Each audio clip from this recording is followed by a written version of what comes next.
Bienvenue dans le podcast Entreprendre hors des normes. Aujourd'hui, je t'offre un épisode spécial avec une invitée très particulière. Pour te la présenter, j'ai envie de remonter le fil du temps avec toi et de t'emmener dans cette rencontre que j'ai faite avec Delphine. C'était au mois de mars, je me souviens très très bien. J'étais dans mon bureau là où j'enregistre ce podcast là maintenant avec toi en fin de journée. La nuit commençait à tomber, on était sur Zoom. Mon bureau commençait à être tout sombre. Mais quand son visage est apparu, j'ai vu une grande lumière. Pourtant, cette lumière, cette brillance, elle la cachait sous un voile d'humilité, derrière un paravent de modestie. Quand elle s'est présentée, elle m'a dit: j'ai une ferme. Je l'ai questionnée. J'ai découvert qu'elle dirige une exploitation agricole avec 12 salariés, 500 chèvres, des projets extraordinaires, pionniers. Et suite à cette rencontre, Delphine a rejoint mon mastermind, le cercle hors des normes. Elle a fait un premier cycle, elle s'est réengagée pour un deuxième cycle. J'ai eu vraiment la très grande joie, le privilège, c'est vraiment un privilège de l'accompagner et de voir cette lumière que j'avais aperçue le premier jour rayonner de plus en plus. Delphine a une histoire très singulière que je trouve vraiment extrêmement inspirante. Elle n'était absolument pas destinée à reprendre cette entreprise familiale, mais la vie lui a Mais la vie lui a demandé de le faire, tu sais. Parfois, la vie te présente des opportunités. Tu peux dire oui, dire non. Elle a dit oui, elle a tout lâché. Elle a tout appris sur le terrain. Elle te raconte des histoires vraiment très concrètes de son chemin. Delphine, elle incarne vraiment pour moi une puissance, une sensibilité. Cette énergie qui dit oui, tout est possible. Dans l'épisode qui vient, elle te partage vraiment son chemin, des décisions, des clés très concrètes pour toi, entrepreneur. Je te laisse découvrir ce magnifique épisode. J'ai eu beaucoup de plaisir à vivre cette interview avec Delphine et je suis convaincue que ce plaisir, tu vas le ressentir et que tu repartiras plus riche, plus puissante à ton tour de cet épisode.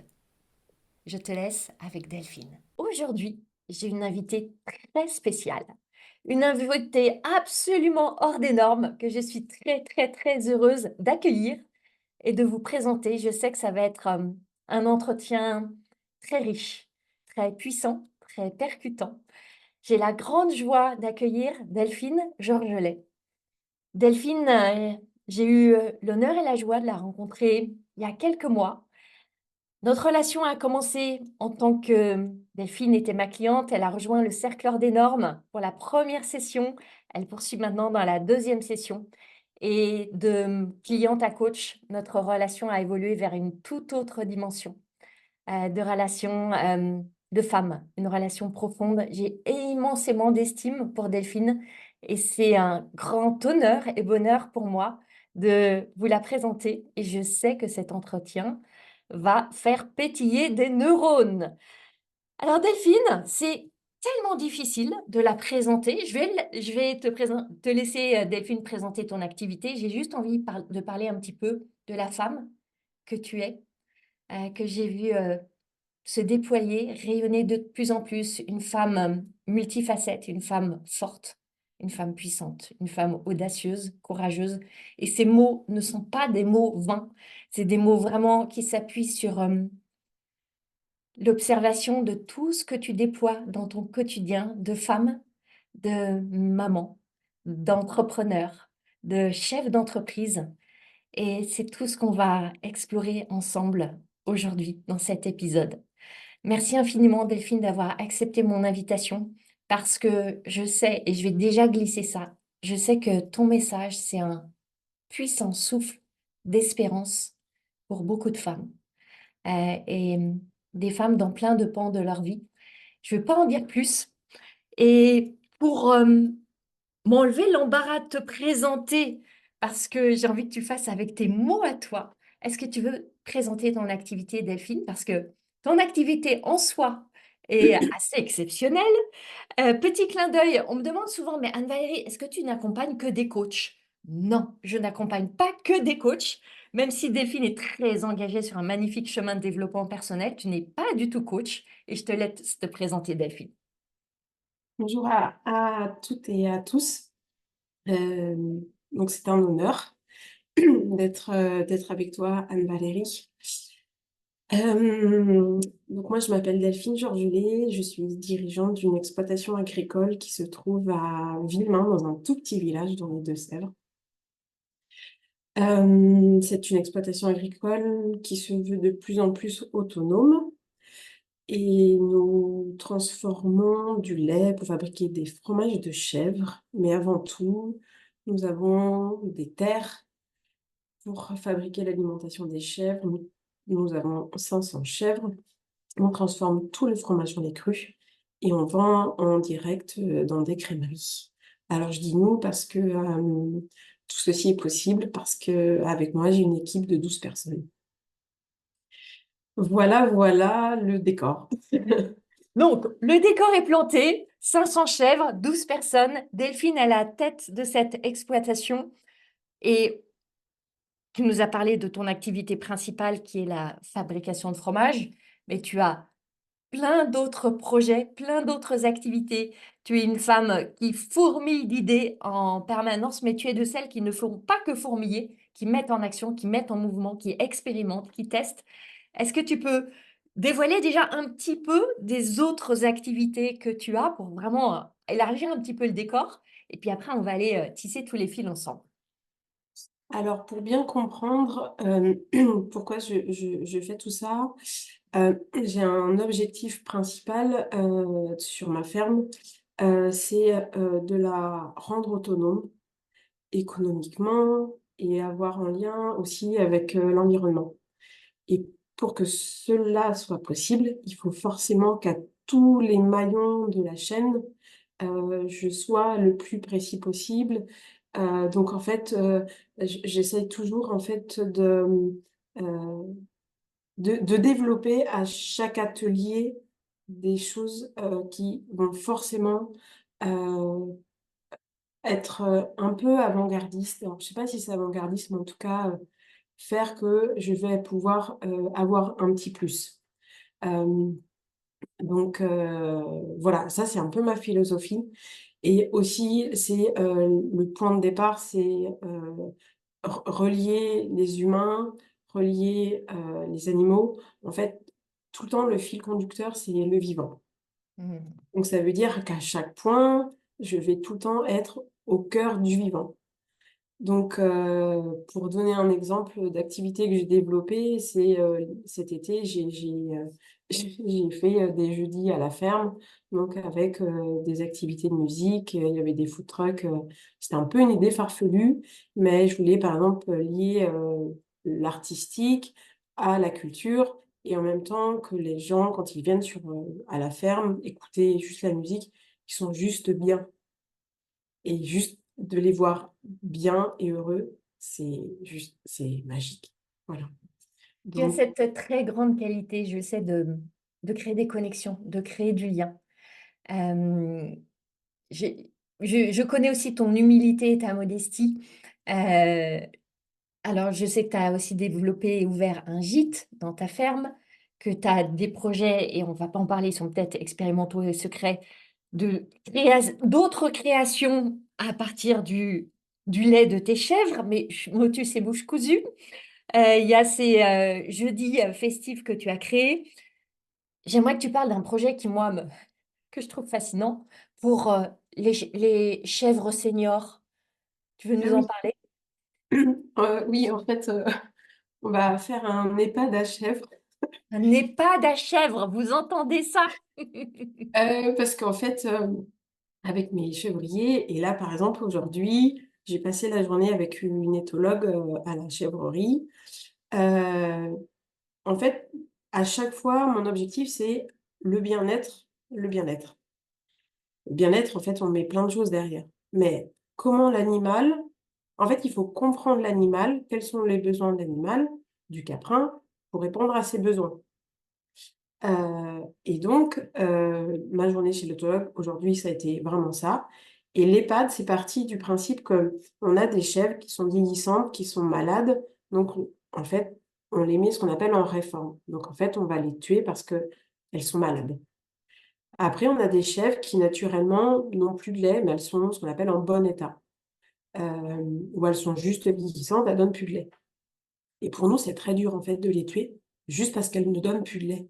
Mmh. Donc en fait, effectivement, économiquement, elles sont plus rentables.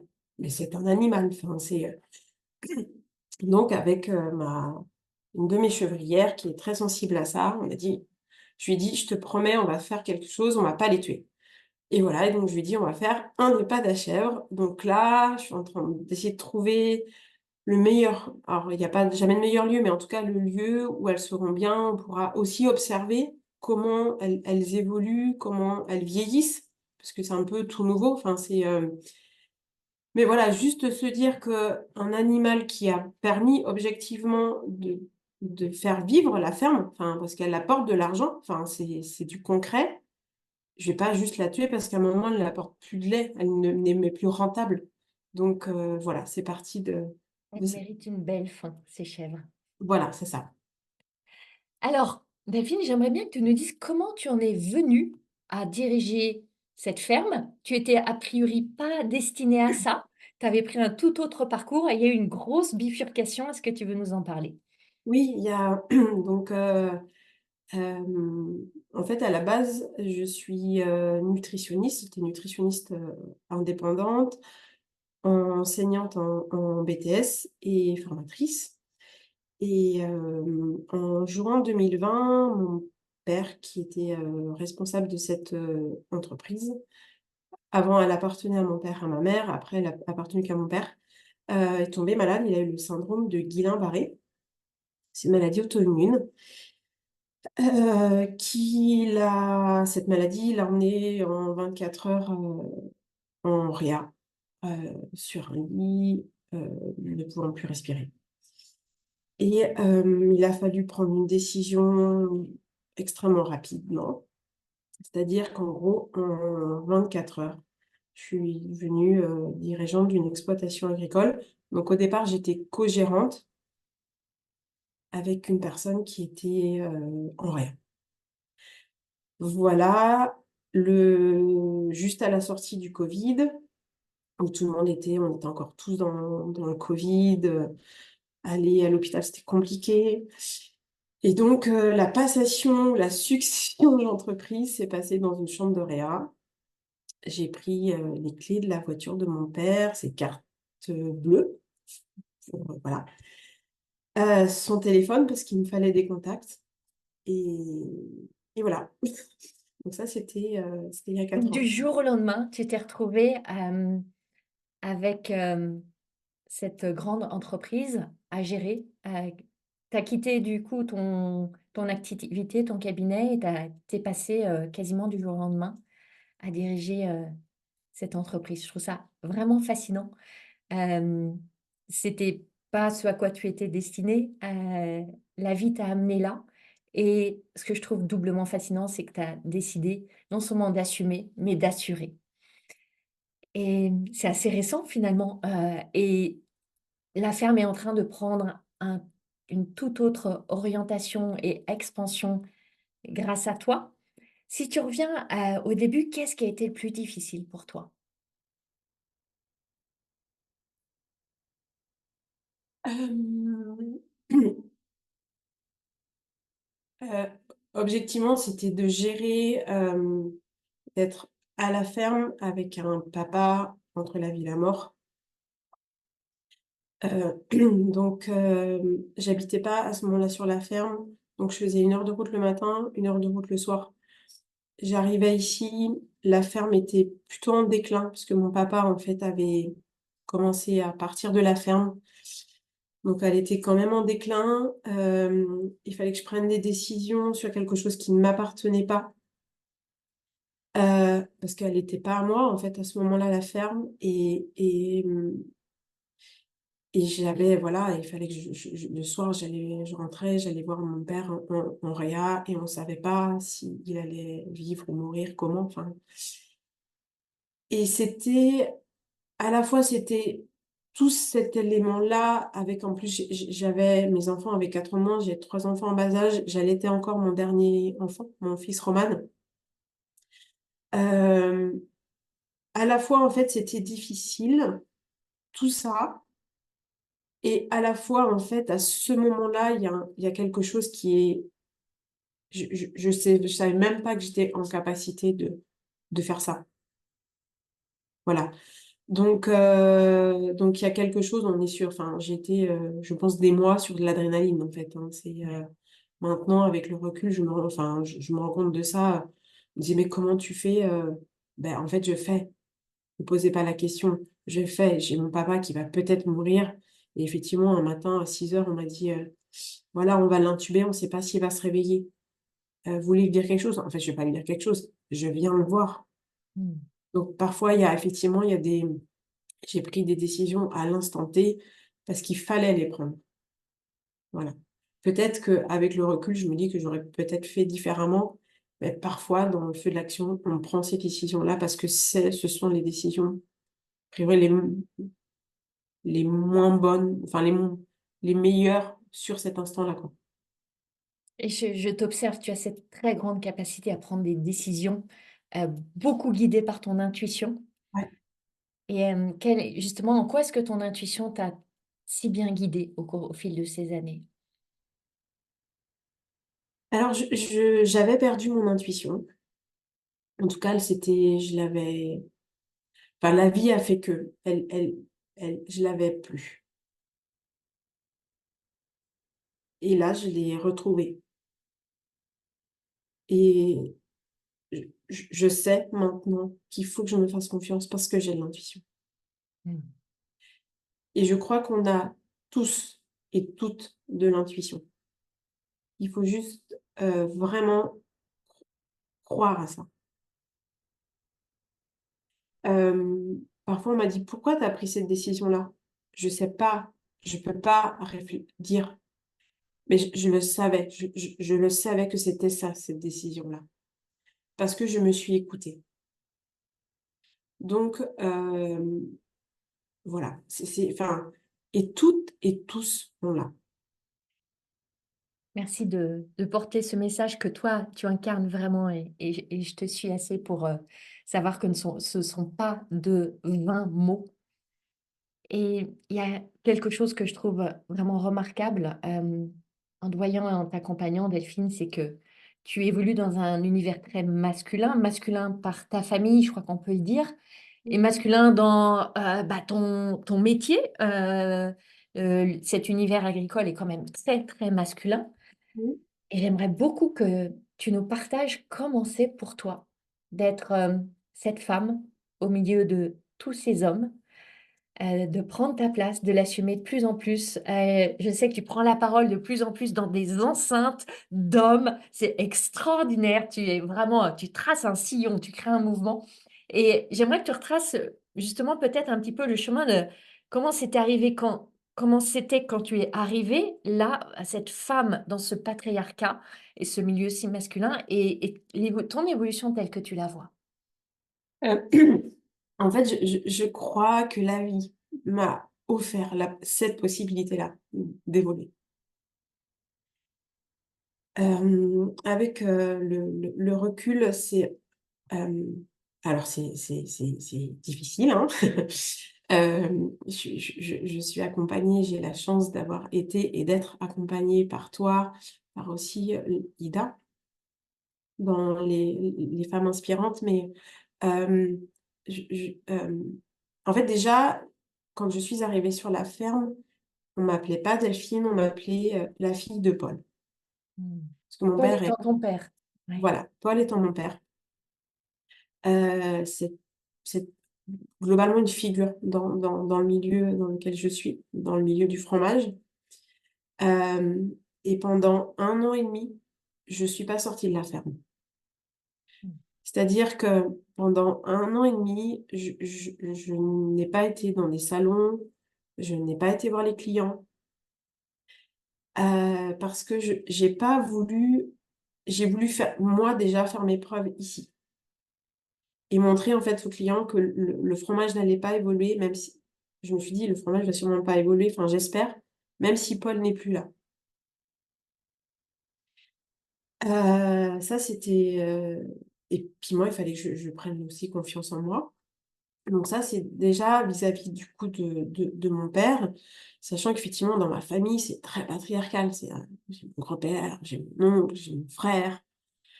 Les femmes, ce sont des femmes qui doivent travailler. J'ai vraiment eu cette éducation-là. Il faut pas trop se plaindre. Voilà, ça c'est, on n'a pas trop le temps pour ça. Hem et après, ça a été j'ai eu la chance d'avoir été du coup salariée et d'avoir eu 2 modèles masculins, qui m'ont beaucoup appris à avoir une posture et je les avais toujours en tête. Me dire, voilà, en tant que chef d'entreprise, qu'est-ce qui est important? Hem voilà, c'était ça aussi où à chaque fois, il a fallu que je ramène entre ce qu'on me disait et mes valeurs et ce qui me correspondait. Mmh. Et j'ai eu plusieurs tacles, où à chaque fois je me suis dit: «Tiens, si on me dit ça, ça fait un écho négatif, mais pourquoi? Il faut que ça réveille quelque chose en moi». Voilà. Donc heu, c'est en fait, c'est à chaque fois, c'est comme s'il y avait eu des remarques ou des réactions de personnes en m'expliquant quand même que j'étais une femme dans un milieu d'hommes et que j'arrivais et que j'avais pas de formation dans l'agriculture. Bah, il y a tout ça, quoi. Enfin, heu, un jour, on m'a dit: «De toute façon, s'il y a ça, c'est de toute façon, tu es pas chevrière, tu connais rien». Oui, effectivement. Enfin, oui, et en fait, je crois que tout ça m'a permis vraiment d'avancer et de progresser, mais du coup positivement. Et quelle est aujourd'hui ta mission telle que tu la vois, justement, toi, en tant que femme, dans ce milieu-là? Ma mission, c'est d'expliquer alors, en tant que femme, c'est d'expliquer aux femmes, mais aussi aux hommes, qu'on peut tous travailler ensemble et collaborer ensemble. Et plus on va avoir on va dire, cette mixité, plus on va avoir cet échange à la fois intellectuel et aussi émotionnel, et plus en fait on va progresser. Le schéma patriarcal, il est terminé en fait. C'est, il peut très bien y avoir, enfin moi j'adore autant travailler avec des hommes qu'avec des femmes. Enfin parce qu'on a tous des visions différentes et c'est ça qui est extrêmement enrichissant. Mmh. C'est, et c'est toute cette richesse-là, en fait, que j'aimerais vraiment faire partager. Hem, heu, un homme n'est pas plus intelligent qu'une femme, une femme n'est pas plus intelligente qu'un homme, c'est juste c'est le respect mutuel, en fait. Mmh. Cette notion de respect, je sais qu'elle est vraiment dans tes valeurs, elle est Ouais. importante et tu as cette capacité à naviguer. Je sais que là, en début de semaine, tu étais à Rungis. Tu me disais, tu te lèves à 4 heures, à 5 heures du matin, tu es dans les frigos de Rungis et j'imagine qu'il y a plus d'hommes que de femmes. Alors là, j'étais la seule femme dirigeante. Il y avait 20 hommes, alors il y avait pas 20 hommes, il y avait 15 hommes, 2 femmes commerci 3 femmes commerciales, une fromagère et j'étais la seule dirigeante. Mmh. Et à table, à chaque fois, on était une dizaine, j'étais la seule femme. Et effectivement, peut-être que ou c'est la vie, enfin je sais pas, je crois cette capacité d'adaptation à la situation. Et heureusement d'ailleurs, enfin heu, c'est-à-dire que, je je je ouais, enfin il faut s'adapter à notre milieu. C'est intéressant parce qu'à plusieurs, reprises tout au long de l'accompagnement, je t'ai entendu dire: «Mais, j'ai pas le choix, il faut bien». Hem, comme, si, c'était une évidence que tu avais à faire face et alors et combien de fois on en a parlé que c'est une grande force que tu as, d'assumer ses choix, en fait, de les prendre, de les endosser. Tu as ce sens des responsabilités qui est extraordinaire. Et le nombre de problèmes que tu as pu raconter, que je revois quand on a fait l'immersion ici. Bon, tu avais eu des histoires de train. Tu es arrivée, à l'heure où Delphine arrive. Voilà, quand Delphine a le rythme de Delphine, le rythme du vivant. Tu arrives et il y avait eu un orage de grêle, su chez toi et tu arrives en disant: «Beh, voilà, ça se trouve, mais toute ma récolte de luzerne est, détruite» et tu étais là, à la fois présente, à la fois, gérant, ce problème qui est quand même un sacré problème et avec, un sens de l'adaptation, de la responsabilité, de gérer tout ça, mais avec une fluidité, une aisance vraiment phénoménale. Et hem et tu le dis souvent, moi je travaille avec le vivant Mmh. et qu'est-ce que ça veut dire pour toi travailler avec le vivant justement? Parce que moi j'en ai plein d'exemples en te côtoyant, en t'accompagnant. Est-ce que tu peux justement donner le sens aux personnes qui nous écoutent de qu'est-ce que c'est que vraiment ça? Le vivant, c'est l'instant. C'est,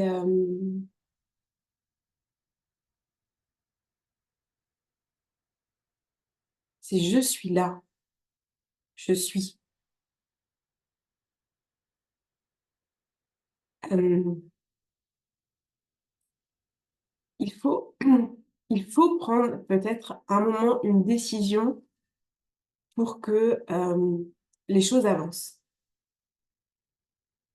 Hem,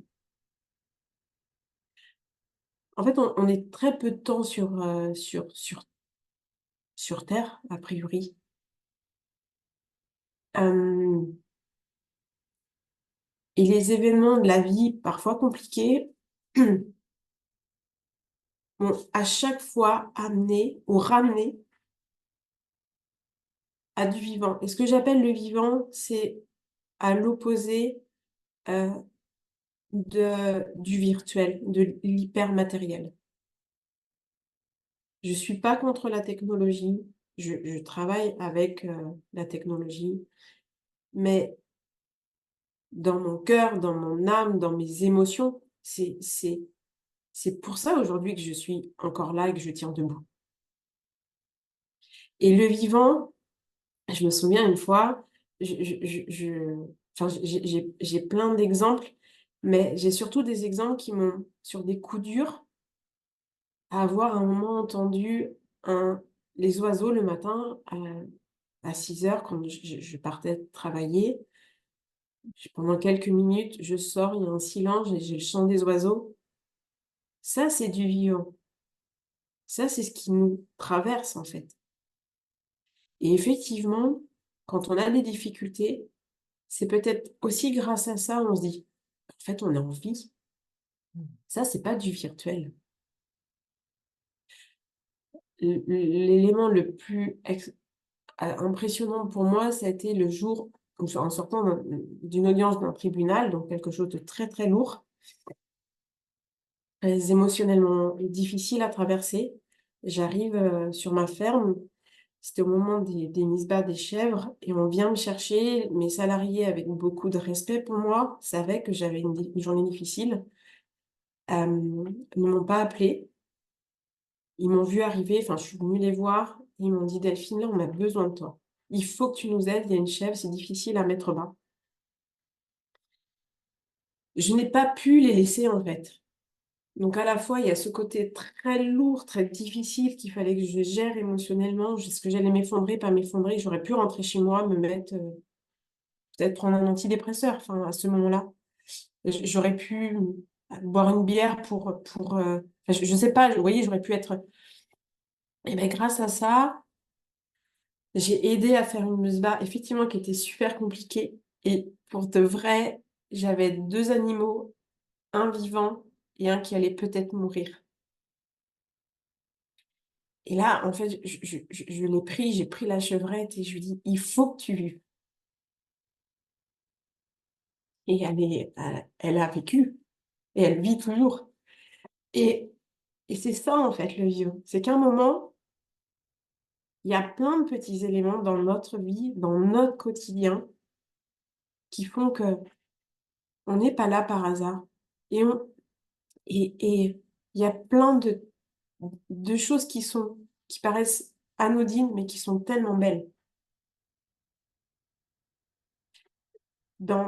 Pareil, j'allais à un rendez-vous avec un avocat. J'étais à Paris dans le métro. Voilà, normalement, en fait, on a nos écouteurs, on se met dans une bulle. Et là, il y a une dame, ma valise tombe, une dame qui m'aide à la relever et qui me fait un sourire, mais un vrai sourire. Et c'est ça le vivant. Et si, et je me raccroche peut-être toujours à ça, mais ça, c'est peut-être en fond de moi, c'est ma force. Enfin, et il faut pas oublier ça, en fait. Qu'il y a une multitude tous les jours de petites choses qui nous ramènent justement au vivant. Donc j'ai la chance en étant dans la ferme que tout vit, quoi. Cet appel de la grâce, il est là, autour de toi, à chaque instant. Et tu as des journées, extrêmement riches, remplies.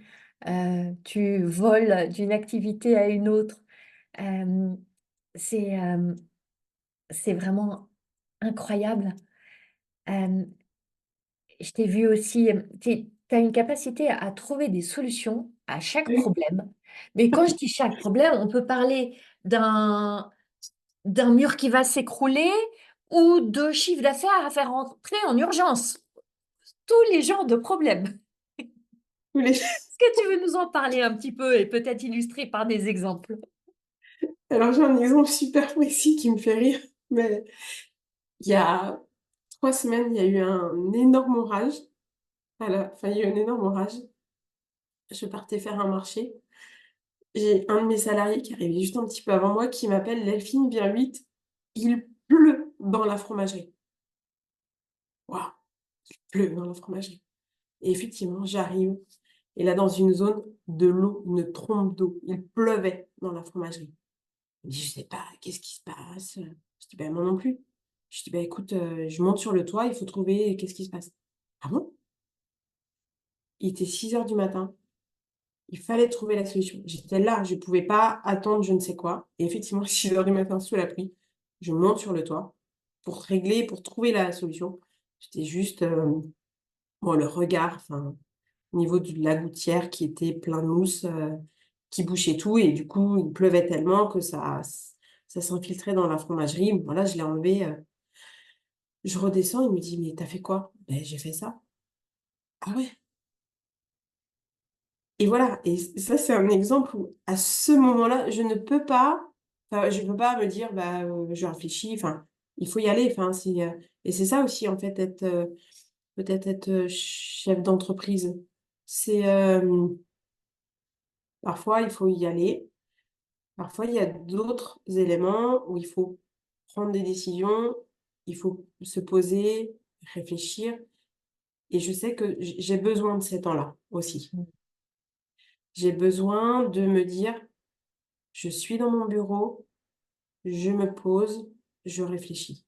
Dans le sens réfléchir, c'est j'analyse les situations parce que là, ça va engendrer des budgets importants, ça va engendrer une réflexion importante, ça va engendrer dans quelle direction on va. C'est, donc voilà et j'ai besoin toujours de ces temps-là. Je me pose et en même temps, je suis dans l'action parce qu'à la ferme aussi, on est dans l'action.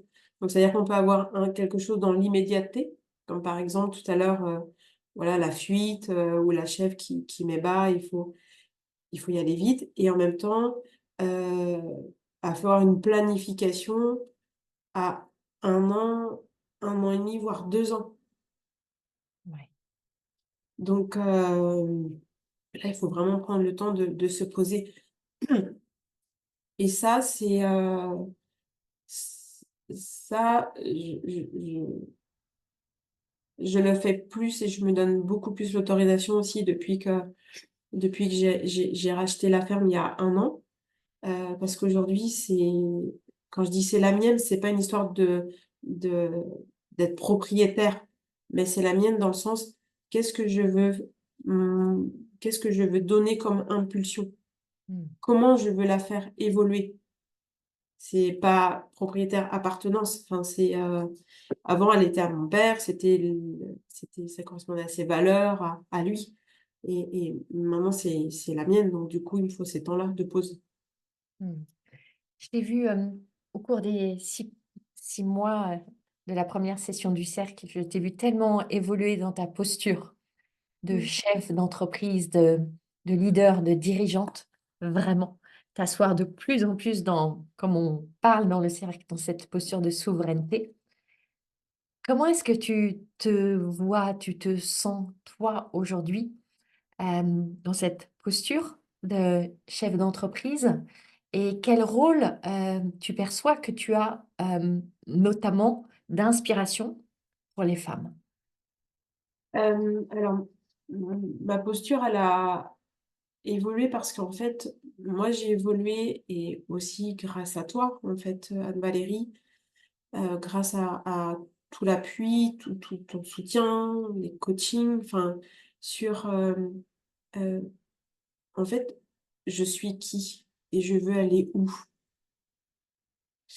Et je crois qu'en tant que chef d'entreprise, il faut pas qu'on se perde avec nos valeurs. Si on est en adéquation, et c'est ça où j'ai beaucoup, beaucoup avancé, euh, moi, je suis qui et euh, je veux que mes valeurs et la façon dont je veux, par exemple, être chef d'entreprise, il faut que ça me corresponde. Et c'est tout cet accompagnement que tu m'as permis de faire grandir et de faire évoluer. Donc, je sais que je suis là parce que aussi j'ai mes salariés. Je suis là parce qu'il y a autour de moi plein de personnes qui sont vraiment bienveillantes. Et, euh, et ça, c'est assez magique quand on se dit, je me souviens le jour où je me suis dit, je suis comme ça. Je vais, et ça, je t'en avais parlé, je vous en ai fait part aussi avec les filles du cercle, euh, je veux diriger comme ça. Et tout ce chemin-là, euh, je l'ai fait grâce à toi. Euh, euh, et c'est tellement agréable de le dire, où là, j'étais vraiment en adéquation. Et c'est pour ça qu'après, c'est simple. Alors, c'est pas rose tous les jours, mais à partir du moment où on est en adéquation avec nos valeurs, forcément, on dirige plus facilement. Mm. Et aussi, euh, les gens avec qui on veut travailler, qui nous correspondent, viennent à nous. Enfin, c'est vraiment quelque chose de symbiose qui se passe. Enfin, c'est vraiment assez magique. Enfin, euh, et mon équipe, elle est pareille. Et là, vous voyez, toute la journée, j'étais avec mes chevriers et il y avait des formateurs, il y avait d'autres personnes. Ils ont dit, ah ben ici, c'est vraiment chouette de travailler dans une équipe comme ça. C'est-à-dire que des personnes qui ne nous connaissaient pas ce matin, qui nous disent ça à la fin de la journée, c'est pari gagné. Enfin, c'est-à-dire que c'est même pas un pari, c'est vrai, en fait. Et c'est ça qui est génial. Donc, il y a déjà cette chose, enfin, ça à poser, cette posture-là.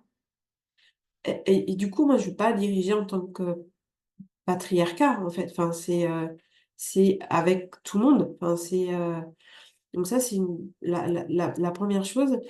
Et en tant que femme dirigeante, je ne veux pas m'opposer aux hommes. Je ne suis pas féministe. Je veux juste leur dire, on a autant de place que vous à prendre la direction. Qui dit la direction, c'est comment, vers quoi je veux aller. Laissez-moi la possibilité d'aller vers là. Donc, et si à toutes les femmes, peu importe le métier en fait, et peu importe le domaine professionnel, si juste j'arrive à leur faire passer ce message, heu, que croyez en vous. Vous avez une capacité telle, mais pas toute seule. C'est-à-dire que, par exemple, moi, dans le milieu, agricole, de dire que j'ai une femme de ménage, c'est un peu tout nouveau, quoi. Ah oui. Vous voyez?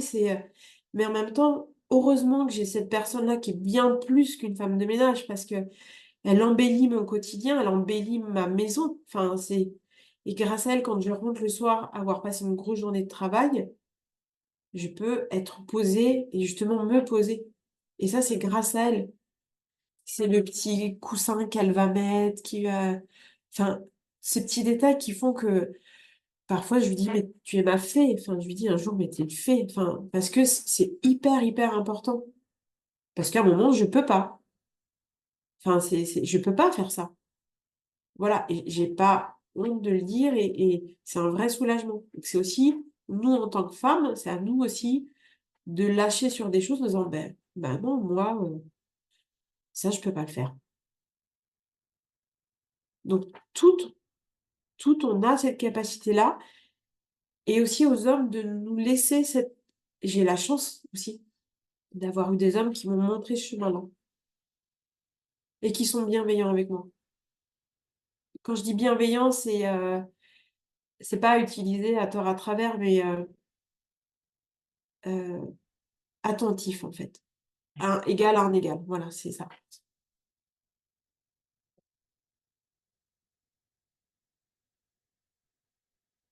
J'ai envie de te demander là, Delphine, qu'on aille voyager dans le futur. Je sais que tu as déjà plein de projets actuels, que tu fourmilles de projets. C'est quoi tes grands rêves pour la ferme et pour toi? Et j'ai pas envie que tu t'exclues du dessin du futur. Alors, pour la ferme, heu, c'est, mmh, déjà en fait que la ferme perdure, c'est pas évident. Mmh. Quand je dis ferme, c'est on a les champs, on a les chèvres, on a la transfo fromagère, on lait cru, on a la vente, c'est-à-dire qu'on maîtrise de A à Z. Montrer un exemple d'autonomie énergétique aussi, heu, économique. C'est dur, moi on n'a pas le droit à l'erreur, je n'ai pas le droit à l'erreur économiquement. Je sais les difficultés que je rencontre, parce que j'ai des emprunts, c'est-à-dire que ça, vraiment une réalité. Heu, donc je me perds pas dans mes rêves, parce que je rêve, mais en même temps, c'est une vraie réalité. C'est-à-dire que comment économiquement je peux montrer un exemple c'est un exemple parmi tant d'autres, mais un exemple d'une ferme. Heu, avec un modèle avec des salariés, c'est ça aussi. Heu, refaire venir les gens dans le milieu rural, parce qu'il y a plein de chouettes choses à faire et à vivre. Il y a plein de métiers ici qui sont vraiment chouettes. Donc aussi refaire venir les gens, les enfants, les ados, qui parfois peut-être se disent: «Beh, je connais pas ce métier, ou ces métiers». Donc ça, c'est pour la ferme, avec une partie forcément environnementale, parce qu'il faut pas l'oublier. Heu heu être sur les sols vivants, les animaux, les soigner avec, des huiles essentielles. Heu, voilà, enfin, c'est toutes ces petites choses-là, montrer qu'en fait ça fonctionne. Enfin, faut juste se creuser la tête. Hem et en même temps, ne pas oublier, par exemple, l'intelligence artificielle. Je dis pas qu'un jour, il y aura pas l'intelligence artificielle qui viendra dans ma ferme. Mmh. En fait, c'est ça, c'est comment, en fait, j'utilise et je suis extrêmement vigilante sur l'environnement. Alors on m'a dit, hein: «Bon toi l'écolo de service, OK». bon, ben, je suis l'écolo de service, c'est pas grave, enfin, j'assume. Mais j'ai cette responsabilité-là aussi. Et j'ai cette responsabilité-là de montrer aussi aux enfants, à mes enfants, enfin ça. Et mon rêve fou, c'est que d'avoir une yourte, et ça tu le sais, euh, une yourte avec des tiny house, avec le gîte aussi que j'ai réhabilité, qui était la maison de mes grands-parents, euh, pour faire venir les gens, les mettre en lien avec euh, l'agriculture, en fait.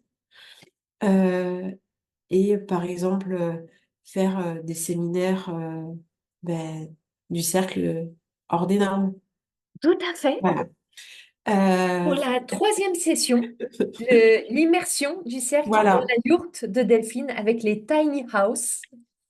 Euh, faire. J'ai une amie qui est artiste et j'aimerais, et on en a parlé, qu'elle vienne en résidence en fait, ici. Euh, parce que tout ça, c'est du vivant en fait. Et nous, on a la chance ici d'être au calme, mais très très au calme. Et en même temps, d'avoir tous les jours des choses à faire évoluer et voilà. Et faire venir, par exemple, alors, soit en journée d'immersion, mais des entreprises. Vous voyez, là, c'est la journée d'immersion où, bah, ok, venez ici à la ferme, bah, on va aller faire un tour dans la forêt, on va aller voir les animaux, en même temps, vous faites votre réunion, et en même temps, on va aller marcher dans les bois, et en même temps, vous allez faire un repas avec du fromage de chèvre qui sort de la ferme. Enfin, euh, euh, parce que je crois que profondément, le fond du fond, chez moi, c'est que j'aime les gens. Ouais.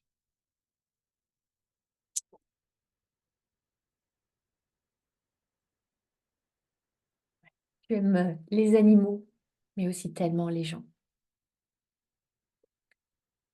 Et quand je t'entends dire la yourte, c'est un projet fou, les tiny house, c'est un projet fou, mais peut-être n'est-ce pas si fou que cela. Et peut-être que tu n'en es pas si loin que ça, loin de là. Tu sais comment on la visualise, cette yourte et ce Et projet-là. oui, Ça a oui, tellement... Parce que c'est aligné à tes valeurs et ça a tellement de sens. oui, en fait, ça, mais quand je dis ça peut paraître fou, c'est comment sur une ferme agricole où on fabrique du fromage, il peut y avoir une yourte qui va accueillir, par exemple, une réunion de secteur de la CCI. Enfin, il y a un truc qui peut paraître à la fois tellement fou, mais à la fois, pour moi, c'est hyper cohérent, en fait.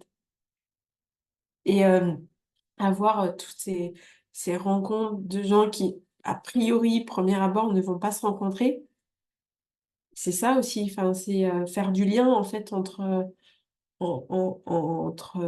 les gens, parce qu'on s'enrichit en fait beaucoup de ces rencontres.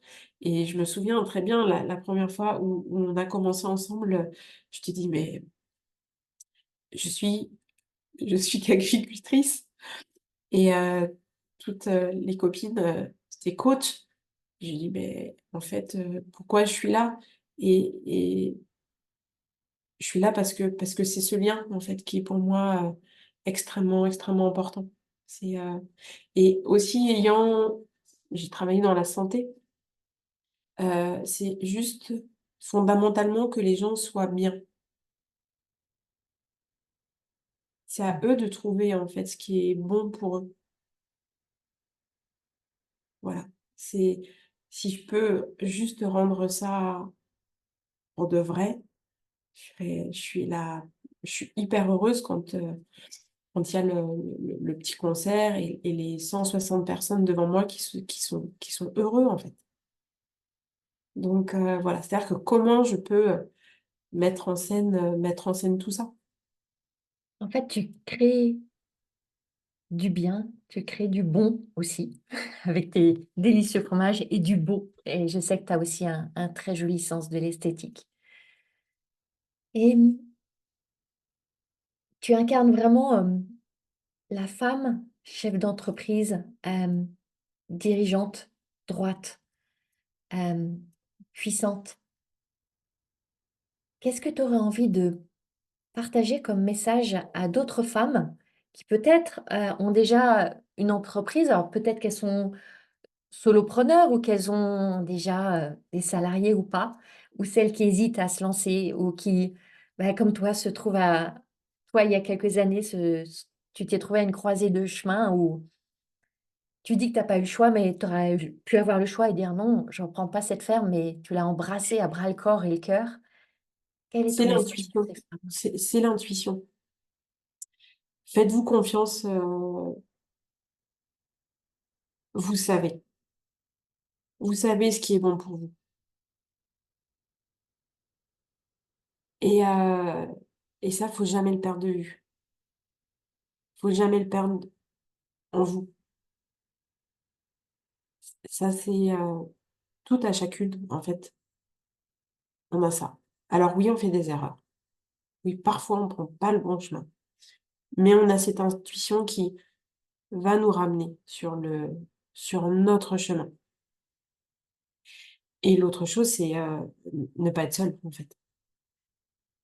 Jamais. Il faut tout le temps, heu, être accompagné et aussi la vie nous met, heu, sur le chemin de personnes que l'on doit rencontrer.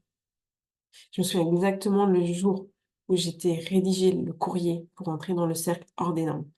Je lui dis: «Mais Delphine, mais ça va pas». «Mais ouais», parce que je savais que c'était bon pour moi. Mmh. Je savais qu'à ce moment-là, c'était bon pour moi, donc j'ai osé et aussi, il faut oser. Alors oui, parfois on a un peu peur, mais il faut oser. Parfois, on a une bonne réponse, parfois enfin, une réponse positive, parfois une réponse négative et même les réponses négatives nous font avancer. Parce que c'est peut-être pas le moment, parce que c'est pas là, parce qu'on n'est pas prêt. Donc ça veut dire que même dans le négatif, il faut trouver du positif. Alors, je sais ce que je dis et je sais par où je suis passée pour, pouvoir dire ça. Donc c'est aussi ce message-là. Et je C'est-à-dire sais que, des ce sont pas des situations hommes. Je t'ai interrompu, vas-y non, Delphine. non, non, vas-y, vas-y. Il y a autre chose que, qui je pense est important que tu as pas mentionné parce que je crois que c'est très naturel pour toi, mais j'ai envie, si tu veux bien que tu en parles un peu aussi, c'est, je vais appeler ça le travail. Tu as une grande force de travail et Mmh.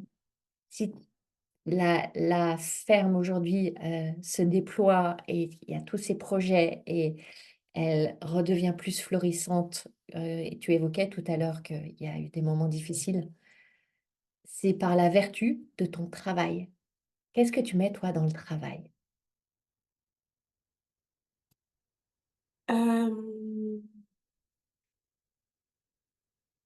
dans le travail, je mets,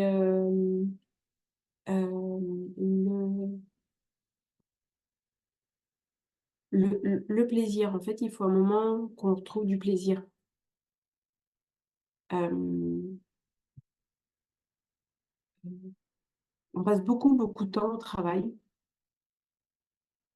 heu et et ce travail, au-delà de nous amener un revenu, parce que, en premier lieu, c'est effectivement pour nous ramener un revenu, pour vivre, heu heu, c'est qu'est-ce qui va me permettre, enfin, grâce à mon travail, de m'épanouir? Il y a aussi ça, il y a cette notion-là. C'est pas la notion de travailler pour être fort, travailler de labeur, mais dans ce travail, il y a des choses qu'on aime plus ou moins. Dans les moins, on se dit: «OK, bon ça, j'aimerais bien le mettre de côté, mais je ne peux pas. Donc il faut que je le fasse parce qu'après, ça va m'apporter quelque chose qui va être tellement, tellement chouette» et j'ai fait des rencontres extraordinaires et Donc j'ai c'est avoir cette vision plus moyen terme de ouais, au-delà, de moments durs, déplaisants, barbants qu'on a toutes dans notre travail, Être dans la perception de: «OK, mais je suis en train de construire aussi C'est pour ça, après». exactement. C'est, dans la notion de travail, si on l'associe à quelque chose effectivement d'extrêmement négatif, c'est lundi matin, il faut que j'aille au travail. Effectivement, qu'est-ce qu'on redoute d'aller au travail? Alors, en tant que dirigeante, j'ai plus la possibilité, de donner des directions. Mais après ça, c'est, être leader, enfin mais même moi, il y a des choses, parfois ça me pèse, vraiment. Et je me dis: «Mais ça, c'est indispensable pour que je puisse passer à l'étape supérieure, pour que je puisse avancer, pour que, je puisse, trouver du plaisir à ça». Effectivement, hein, être à 4 heures du matin à Rungis dans les frigos, enfin à 5 heures du matin, c'est pas c c'est pas l'endroit le plus génial. Mais ouais, et en fait parfois dans la projection, c'est ce qui nous met aussi en bonheur. C'est-à-dire que je me dis: «OK, mon objectif, c'est d'aller là-bas, et grâce à cette projection-là, je sais que j'ai tel et tel chemin, donc je dois travailler». Mais qu'est-ce que c'est agréable quand après on a ce résultat-là. C'est, aussi, j'ai vraiment la chance en fait, au quotidien, d'être avec des salariés extraordinaires. Mais vraiment, enfin c'est chouette quoi, enfin Est-ce que c'est toi qui les as recrutés ou ils étaient déjà là avant que tu, prennes alors la il y avait 2 personnes en fait, qui étaient là avec mon papa, et toutes les autres personnes, je les ai recrutées. Donc effectivement les autres, on va dire, soit me correspondent en fait, enfin ouais. c'est même les personnes qui sont là, mais ce que je veux dire c'est que, heu, c'est ils sont là depuis entre 1 et 3 ans. Mmh. Donc elles m'apportent vraiment beaucoup aussi, elles m'ont beaucoup fait évoluer, beaucoup.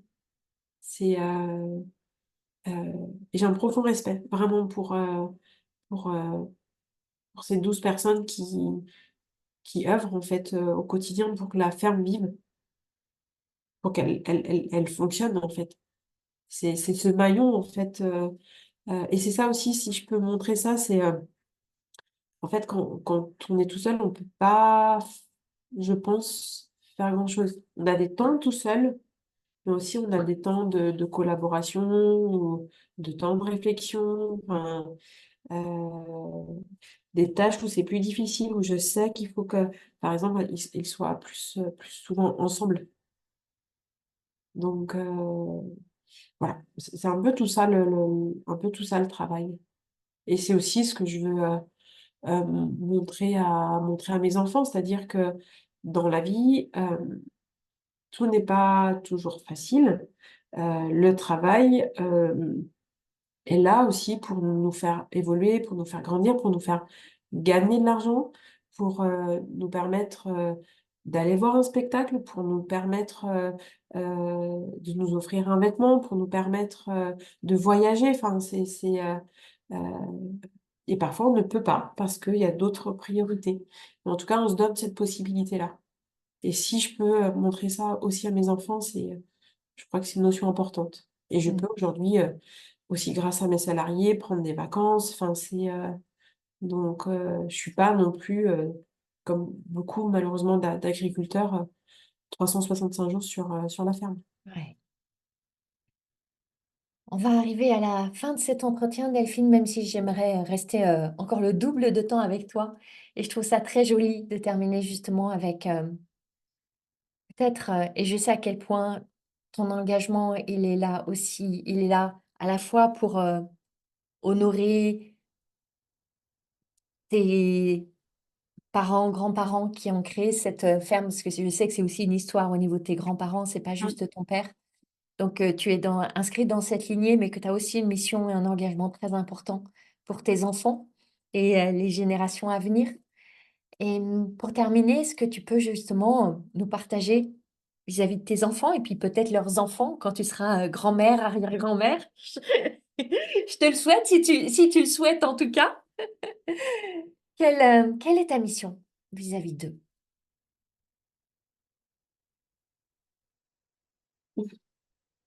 Ma mission, ils l'ont déjà, ils l'ont déjà